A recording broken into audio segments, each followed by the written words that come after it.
Presenting 50 Shades Darker।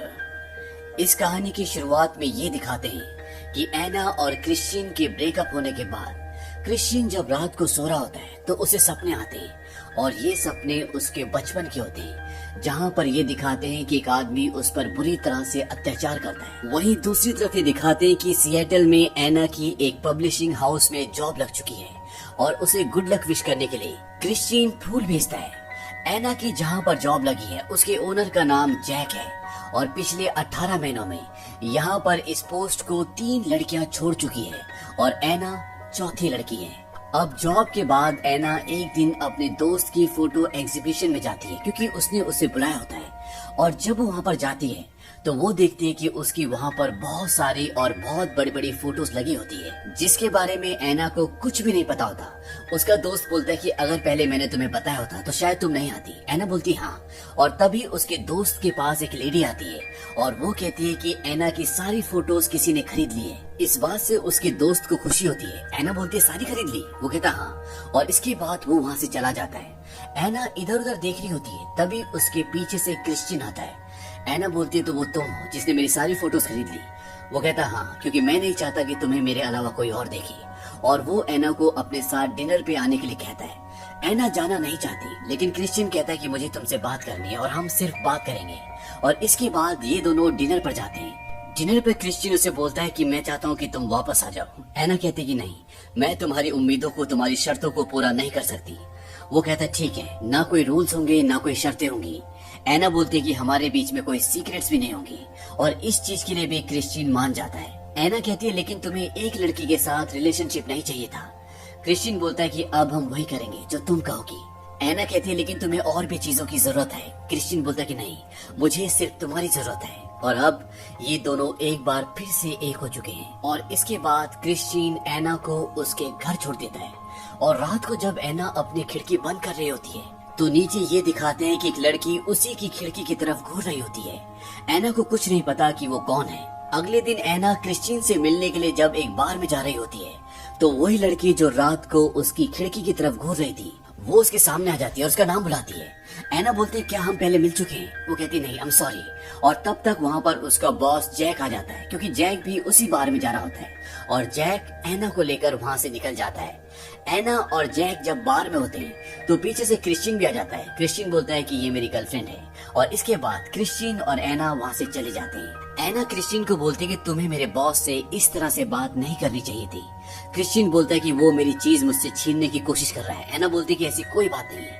और इसके बाद ये दोनों शॉपिंग करते हैं और शॉपिंग करने के बाद ये दोनों एना के घर जाते हैं। हालांकि घर जाने के बाद क्रिश्चियन कुछ भी नहीं करता, लेकिन एना उसे उकसाती है और ये दोनों एक दूसरे के फिजिकली बहुत क्लोज आ जाते हैं और रात भर ये दोनों एक साथ रहते हैं। सुबह जब ये दोनों उठते हैं तो एना उसका $24,000 का चेक उसे वापस देती है जो क्रिश्चियन ने उसे रखने के लिए दिया था क्योंकि वो उसे वांडा को देना था। क्रिश्चियन बोलता है कि तुम ये रख लो, मैं हर 15 मिनट में इतने पैसे कमा लेता हूँ, लेकिन एना उस चेक को फाड़ देती है। वो कहती है मैं तुम्हारे पैसे क्यों रखूंगी। और तभी क्रिश्चियन उठकर अपनी असिस्टेंट को कॉल करता है और कहता है कि एना के अकाउंट में $24,000 डाल दो। एना उसे मना भी करती है लेकिन क्रिश्चियन नहीं रुकता। एना हैरान होती है कि उसे उसके अकाउंट्स की डिटेल्स कैसे मिली, लेकिन क्रिश्चियन उसे कुछ नहीं बताता। और इसके बाद ये दोनों वहाँ से निकल जाते हैं। वहाँ से निकलने के बाद ये एक रेस्टोरेंट में जाते हैं और वहाँ पर क्रिश्चियन बोलता है कि मेरे पेरेंट्स ने एक चैरिटी पार्टी रखी है और उन्होंने मुझे भी बुलाया है और मैं चाहता हूँ कि तुम भी मेरे साथ आओ। एना बोलती है कि मेरे पास पार्टी ड्रेस नहीं है। वो कहता है मैं सारा इंतजाम कर दूंगा। और तभी एना को वही लड़की दिखती है जो रात को उसके घर के बाहर खड़ी होकर उसकी खिड़की की तरफ देख रही थी और जो उसके ऑफिस के बाहर उसे मिली थी। क्रिश्चियन को एना बताती कि वहाँ पर अभी एक लड़की खड़ी थी, वो मुझे मेरे ऑफिस के बाहर भी मिली थी और उसे मेरा नाम भी पता है और उसके हाथ में एक पट्टी बंधी थी। पट्टी का नाम सुनते ही क्रिश्चियन बोलता है कि चलो अब हमें यहाँ से चलना चाहिए और वो वहाँ से निकल जाते हैं। लेकिन एना समझ जाती है कि क्रिश्चियन उस लड़की को जानता है और कुछ न कुछ गड़बड़ है। एना उस लड़की के बारे में क्रिश्चियन से पूछती है। पहले उसे मना करता है लेकिन बाद में वो उसे बता देता है। वो कहता है कि 2 साल पहले हमारे बीच में एक कॉन्ट्रैक्ट था और उसका नाम लीला विलियम्स है। एना पूछती है फिर क्या हुआ। क्रिश्चियन बताता है कि कॉन्ट्रैक्ट खत्म होने के बाद भी वो मुझसे रिश्ता रखना चाहती थी, क्योंकि वो मुझसे शादी करना चाहती थी, लेकिन मैं उससे शादी नहीं करना चाहता था। इसीलिए मैंने उस रिश्ते को खत्म कर दिया और इसके बाद उसकी शादी हो गई। लेकिन एक कार एक्सीडेंट में उसके पति की मृत्यु हो गई और उसके बाद सुना था वो पागल हो गई थी। और जब तुम और मैं जॉर्जिया में थे तब वो यहाँ पर आई थी और उसने अपनी कलाई काट दी। उसके बाद उसे हॉस्पिटल ले जाया गया, लेकिन जब मैं वहाँ पर पहुँचा तब तक वो वहाँ से जा चुकी थी। दरअसल क्रिश्चियन आज तक जिस भी लड़की के साथ रिश्ता रख चुका है उसके पास उस हर लड़की की फाइल होती है। एना बोलती क्या तुम्हारे पास मेरी भी फाइल है? वो कहता हाँ, और वो उसे फाइल दिखाता है। एना बोलती कि ये सब गलत है, मैं तुम्हें समझ नहीं पा रही हूँ। जिस कंपनी में मैं जॉब करती हूँ तुमने उस कंपनी को खरीद लिया। दरअसल क्रिश्चियन ने उस पब्लिशिंग कंपनी को भी खरीद लिया होता है। एना बोलती कि मुझे ऐसा नहीं लगता कि तुम मेरे बॉयफ्रेंड हो, बल्कि ऐसा लगता है कि तुम मेरे बॉस हो। जो $24,000 मुझे कभी चाहिए नहीं थे वो तुमने मेरे अकाउंट पे डलवाए। वो कहता है कि मुझे नहीं पता था कि तुम सबसे अलग निकलोगी। एना बोलती कि मैं इस रिश्ते को मजबूत करना चाहती हूँ, तुम्हें समझना चाहती हूँ, और समझूंगी कैसे? तुम तो मुझे पास आने नहीं देते, पास तो क्या तुम मुझे अपने आप को छूने भी नहीं देते। क्रिश्चियन बोलता है कि चलो मेरे बेडरूम पे चलो, और इसके बाद ये दोनों बेडरूम में जाते हैं और क्रिश्चियन उसे लिपस्टिक से अपनी बॉडी में लाइंस खींचने के लिए बोलता है। और जब वो लाइंस खींचती है वो कहता है कि ये मेरी बाउंड्री है, यानी कि इस एरिया को तुम नहीं छू सकती। और इसके बाद ये दोनों वहाँ से उस पार्टी में जाते हैं जो उसकी मॉम ने रखी होती है, और इस पार्टी में चीजों की सामान की बोली लगती है ताकि उस पैसे को चैरिटी में दिया जा सके।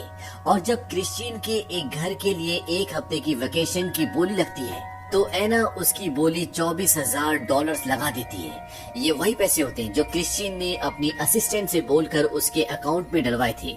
दरअसल वो पैसे ये लेना नहीं चाहती थी। अब यहाँ पर एना को वॉशरूम में एलेना मिलती है, और ये वही लेडी होती है जिसके क्रिश्चियन के साथ उस वक्त जब क्रिश्चियन बहुत छोटा था शारीरिक संबंध थे, और इसी ने BDSM टॉयज का इस्तेमाल क्रिश्चियन को सिखाया होता है। दरअसल क्रिश्चियन आज जो भी होता है इसकी वजह से होता है। और वो एना से बात करने की कोशिश करती है, लेकिन एना उससे बात करना नहीं चाहती। वो बोलती कि मुझे पता है कि तुमने क्रिश्चियन के साथ क्या किया है। वो लेडी बोलती कि अगर मैं नहीं होती तो क्रिश्चियन या तो मर चुका होता या फिर जेल में होता। मैंने उसे उसकी जिंदगी का सही रास्ता दिखाया है, और मुझे तुम ऐसी लड़की नहीं लगती जो अपने ऊपर किसी का भी हुक्म चलने दे। अगर तुम खुद खुश रहना चाहती हो और क्रिश्चियन को भी खुश देखना चाहती हो तो उसकी जिंदगी से दूर चले जाओ। एना कहती कि तुम्हारे जैसे लोग हमारे रिश्ते को कभी नहीं समझ सकते, और मेरे और क्रिश्चियन के बीच में जो भी चल रहा है तुम उससे दूर रहो तो ही अच्छा है, नहीं तो मुझसे बुरा कोई नहीं होगा। और इसके बाद एना वहाँ से चली जाती है और क्रिश्चियन को बोलती है कि मुझे घर जाना है, और क्रिश्चियन भी उसके साथ चल देता है। लेकिन जाने से पहले वो इलेना को देख लेता है और वो समझ जाता है कि इलेना ने एना को कुछ बोला है। दरअसल क्रिश्चियन का बचपन बहुत ही दर्द भरा था। जब वो छोटा था तो उसकी माँ ने सुसाइड कर लिया था, और वो अकेला अपनी माँ की बॉडी के साथ 3 दिन तक था। दरअसल उसकी माँ ड्रग एडिक्टेड प्रोस्टिट्यूट थी, और जब उसे हॉस्पिटल ले जाते हैं तब वहाँ पर उसे ग्रेस ग्रे मिलती है जो उसकी अभी माँ है, और उसने उसे अडॉप्ट किया होता है। अब जब ये दोनों घर पहुँचते हैं तो वहाँ पर ये देखते हैं कि एना की गाड़ी को लैला ने, वो लड़की जो उसका काफी दिनों से पीछा कर रही है, पूरी तरह से खराब कर दिया होता है। ये देखकर एना को दुख होता है कि उसकी कार के साथ ऐसा किसी ने क्यों किया। और यहाँ पर क्रिश्चियन भी टेंशन में आ जाता है क्योंकि वो जानता है कि उसकी दिमागी हालत इतनी अच्छी नहीं है। अब जब एना अपने ऑफिस जाती है तो वहाँ पर उसे जैक बोलता है कि तुम मेरे साथ न्यूयॉर्क जाओगी, वहाँ मुझे मेरी असिस्टेंट की जरूरत है। हालांकि एना नहीं जाना चाहती, लेकिन वो मना नहीं कर सकती। वो यहाँ पर जॉब करती है, और जब ये बात वो मैसेज करके क्रिश्चियन को बताती है तो क्रिश्चियन मना कर देता है। वो कहती है कि मुझे जाना पड़ेगा। क्रिश्चियन कहता है कि हम इस बात को बाद में डिस्कस करेंगे, क्योंकि उस वक्त वो मीटिंग में होता है। और बाद में जब एना क्रिश्चियन से मिलने उसके घर जाती है तो इन दोनों के बीच में एक बार फिर से फिजिकल रिलेशनशिप बनता है, और ये BDSM टॉयज का भी इस्तेमाल करते हैं। लेकिन इस बार सब कुछ एना की मर्जी से होता है। और जब ये डिनर कर रहे होते हैं तो एना बोलते हैं कि मुझे न्यूयॉर्क जाना पड़ेगा, लेकिन क्रिश्चियन चाहता है कि वो ना जाए। क्रिश्चियन कहता है कि अगर तुम्हें न्यूयॉर्क ही जाना है तो मैं तुम्हें ले जाऊंगा, और एना इस बात के लिए मान जाती है क्योंकि क्रिश्चियन नहीं चाहता कि वो जैक के साथ जाए, क्योंकि वो जैक के बारे में सब कुछ जानता है। और जब एना ऑफिस में जैक को मना करती है कि मैं तुम्हारे साथ न्यूयॉर्क नहीं आ सकती, मेरे पहले से कुछ प्लान्स हैं, तो जैक उसके साथ बदतमीजी करने की कोशिश करता है। उस वक्त ऑफिस में कोई भी नहीं होता, लेकिन एना उसकी टांगों के बीच में लात मारकर वहाँ से भाग जाती है। और जब वो बाहर निकलती है तो वहाँ पर क्रिश्चियन आ जाता है और वो क्रिश्चियन को बोलती है कि उसने मुझे छूने की कोशिश की। क्रिश्चियन बोलता है कि मैं उसे जिंदा नहीं छोड़ूंगा। एना उसे जाने के लिए मना करती है, लेकिन क्रिश्चियन अपने आदमी को भेज देता है और बाद में ये दिखाया जाता है कि जैक को उसकी नौकरी से निकाल दिया जाता है। और क्योंकि एना अपने काम में अच्छी होती है, इसीलिए उसके सीनियर्स उसे जैक की जगह काम करने के लिए कहते हैं। इस बात से एना को खुशी होती है, लेकिन फिर भी उसके मन में एक शक होता है, कहीं ये क्रिश्चियन ने तो नहीं किया। और जब वो क्रिश्चियन से मिलती है तो वो उससे पूछती है। वो कहता है कि मैंने ऐसा कुछ भी नहीं किया, ये जो कुछ किया ये तुमने किया है। क्या तुम्हें मेरे ऊपर विश्वास नहीं है? वो कहते कि है, तुम्हारे ऊपर विश्वास है, लेकिन अपने ऊपर नहीं। इसके साथ साथ क्रिश्चियन एना को ये भी बोलता है कि तुम मेरे साथ रहने के लिए आ जाओ, और इस बात के लिए एना अग्री हो जाती है। अब एक दिन जब एना ऑफिस में होती है तो बाहर क्रिश्चियन आता है। एना अपना सामान लेने के लिए ऊपर अपने कैबिन में जाती है और जब वो पलट कर देखती है तो पीछे वही लड़की होती है जो काफी वक्त से उसका पीछा कर रही होती है, जिसका नाम लैला है। और वो कहती है कि क्रिश्चियन तुम्हारे साथ बेडरेस्ट होता है, वो तुमसे प्यार करता है, वो सब कुछ करता है जो उसने हमारे साथ कभी नहीं किया। ऐसा तुम्हारे अंदर क्या है? और वो एना की तरफ गन तान देती है। एना बोलते कि मेरे पास ऐसा कुछ भी नहीं है और एक दिन वो मुझे भी छोड़ देगा। वो ऐसा इसलिए बोलती है ताकि वो गन नीचे रख दे, लेकिन वो हवा में एक फायर करती है और गन अभी भी एना की तरफ होती है। तभी वहाँ पर क्रिश्चियन भी आ जाता है और क्रिश्चियन बोलता है कि मेरी तरफ, और वो गन उसकी तरफ तान देती है। इसके बाद क्रिश्चियन उसके पास जाता है, उससे गन ले लेता है और उससे कहता है बैठ जाओ, और वो घुटनों के बल बैठ जाती है। ऐसा लगता है कि कोई इंसान किसी जानवर को ऑर्डर दे रहा है और वो उसके ऑर्डर को फॉलो कर रहा है। ये देखकर एना हैरान हो जाती है। क्रिश्चियन एना को बोलता है कि तुम घर जाओ, और क्रिश्चियन का आदमी उसे नीचे लेकर जाता है। और जब वो गाड़ी का दरवाजा खोलता है तो वो उसकी गाड़ी में नहीं बैठती और एना वहाँ से कहीं और चली जाती है। इस बात से क्रिश्चियन परेशान हो जाता है, लेकिन 3 घंटे बाद वो वापस आ जाती है। क्रिश्चियन एना को बोलता है कि मैं पिछले 3 घंटों से परेशान हूँ, मैंने तुम्हें कहा था कि तुम घर जाओ, तुम्हारे पास तुम्हारा फोन भी नहीं था। दरअसल एना का बैग वहीं ऑफिस में छूट गया था, इसीलिए क्रिश्चियन उससे संपर्क नहीं कर पाया था। एना बोलती कि मैं तुम्हारी गुलाम नहीं हूँ, मैंने तुम्हें वहाँ पर देखा था, तुम पूरी तरह से बदल गए थे। क्रिश्चियन बोलता है कि उसके पास गन थी, मैं मजबूर था। क्रिश्चियन एना से कहता है कि शायद तुम डर चुकी हो। वो कहता है हाँ मैं डर गई हूँ, लेकिन तुमसे, और मैं कभी तुम्हारी गुलाम नहीं बन सकती, मुझे सोचने के लिए टाइम चाहिए। और वो वहाँ से जाने लगती है। क्रिश्चियन बोलता है कि मुझे छोड़कर मत जाओ, और वो उसके सामने ठीक उसी तरह से बैठ जाता है जिस तरह से वो लड़की बैठी थी। एना को ये अच्छा नहीं लगता और वो भी उसके सामने बैठ जाती है।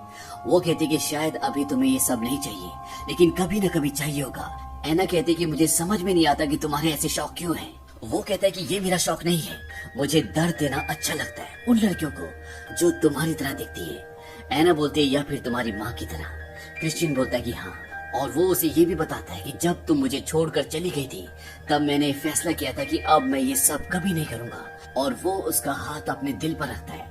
आज से पहले उसने उसे अपना हाथ अपने दिल पर कभी भी रखने नहीं दिया था। और क्रिश्चियन एना से बोलता है कि मैं पूरी तरह से तुम्हारा हूँ और तुम्हें मुझ पे यकीन करना होगा। और एना को उसकी बात पे यकीन हो जाता है और एक बार फिर से इन दोनों का रिश्ता बिल्कुल पहले की तरह नॉर्मल हो जाता है। और अगली सुबह क्रिश्चियन एना को बोलता है कि मैं तुमसे शादी करना चाहता हूँ और अपनी जिंदगी का हर एक लम्हा तुम्हारे साथ गुजारना चाहता हूँ। मैं जानता हूँ कि मैं थोड़ा अलग हूँ। एना बोलती कि तुम इतने भी अलग नहीं हो, लेकिन वो उसके प्रपोजल के लिए हाँ नहीं बोलती। अब एना को ये पता चलता है कि संडे को क्रिश्चियन का बर्थडे है और बर्थडे से पहले उसे अपनी एक बिजनेस ट्रिप में जाना होता है। लेकिन उसके जाने से पहले वो उसे एक गिफ्ट देती है और वो बोलती कि इसे अपने बर्थडे वाले दिन खोलना। और क्रिश्चियन अपने बिजनेस ट्रिप पर चला जाता है और जब वो वहाँ से आ रहा होता है तो वो अपना प्राइवेट हेलीकॉप्टर खुद ही चला रहा होता है, क्योंकि उसे हेलीकॉप्टर चलाने का बहुत शौक है। और उसके हेलीकॉप्टर का एक्सीडेंट हो जाता है और जब एना और क्रिश्चियन की पूरी फैमिली ये न्यूज टीवी पर देखती है तो सब परेशान हो जाते हैं। लेकिन कुछ ही देर बाद न्यूज आती है कि क्रिश्चियन और उनकी असिस्टेंट बिल्कुल ठीक है और वो अपने घर की तरफ जा रहे हैं। और चंद पलों बाद क्रिश्चियन अपने घर पर आ जाता है। उसे देखकर वहाँ पर सब बहुत खुश हो जाते हैं और एना उसके गले लगकर बहुत रोती है। इसके बाद ये सब मिलकर डिनर करते हैं और जब क्रिश्चियन की फैमिली वहाँ से चली जाती है तो एना उससे पूछती है कि जो मैंने गिफ्ट तुम्हें दिया था क्या वो अब भी तुम्हारे पास है। वो कहता है कि हाँ, और जब वो उस गिफ्ट को खोलता है तो उसमें यस लिखा होता है, यानी कि एना ने शादी के लिए हाँ बोल दिया है। और ये देखने के बाद क्रिश्चियन बहुत खुश होता है और एना भी अब अपनी पूरी जिंदगी क्रिश्चियन के साथ बिताना चाहती है। और अगले दिन जब क्रिश्चियन की बर्थडे पार्टी होती है तो क्रिश्चियन वहाँ पर ऐलान कर देता है कि मैं एना से शादी करना चाहता हूँ। वहाँ पर एलिना भी होती है, वही लेडी जो क्रिश्चियन की मॉम की फ्रेंड है, और क्रिश्चियन का सबसे पहले फिजिकल रिलेशनशिप इसी लेडी के साथ था और उसी ने उसे BDSM टॉयज का इस्तेमाल करना सिखाया। वो इस बात से बिल्कुल भी खुश नहीं होती और जब एना अकेले में होती है तो वो उसे बोलती है कि तुम एक गोल्ड डिगर हो। गोल्ड डिगर वो होती है जो किसी भी आदमी से रिश्ता सिर्फ उसके पैसों के लिए बनाती है। वो बोलती है कि क्रिश्चियन शादी के लायक बिल्कुल भी नहीं है। इस बात से एना को गुस्सा आता है और उसके हाथ में जो वाइन होती है वो उसके मुंह पर फेंक देती है। और तभी वहाँ पर क्रिश्चियन आता है, वो उसे टिश्यू पेपर देता है और वो बोलता है कि तुम यहाँ पर क्या कर रही हो। एलिना क्रिश्चियन को बोलती है कि ये लड़की तुम्हारे लिए ठीक नहीं है। क्रिश्चियन बोलता है कि ये तुम तय नहीं करोगी, तुमने मुझे बर्बाद किया था। लेकिन अब एना ने सब कुछ ठीक कर दिया है। एलिना पूछती है क्या इसके बाद दूसरी लड़की ढूंढोगी। तभी वहाँ पर क्रिश्चियन की मॉम आ जाती है और वो एलिना को बोलती है कि तुम यहाँ से निकल जाओ और उसके मुंह पर एक थप्पड़ मारती है, क्योंकि क्रिश्चियन की जिंदगी में बहुत मुश्किल से खुशियां आई होती है और वो उन खुशियों को तोड़ना चाहती है। अब एलिना वहाँ से चली जाती है और इसके बाद क्रिश्चियन एलिना से हर तरह के रिश्ते तोड़ देता है। दरअसल वो उसकी बिजनेस पार्टनर भी होती है, लेकिन अब वो उसके साथ से हर तरह का रिश्ता तोड़ चुका है। और इसके बाद ये दिखाते हैं कि क्रिश्चियन अपने घुटनों पर बैठकर एनेस्थीसिया यानी कि एना की तरफ एक रिंग बढ़ाता है और उससे पूछता है विल यू मैरी मी। और एना कहते कि यस आई विल। वो बहुत खुश होती है। वहीं दूसरी तरफ ये दिखाया जाता है कि जैक जो कि एना का बॉस था, वो इनके रिश्तों से खुशियों से बहुत ज्यादा जेलस होता है और उसके चेहरे पर बदले की भावना दिखाई देती है। और इसी के साथ ये फिल्म, ये कहानी यहीं पर खत्म हो जाती है।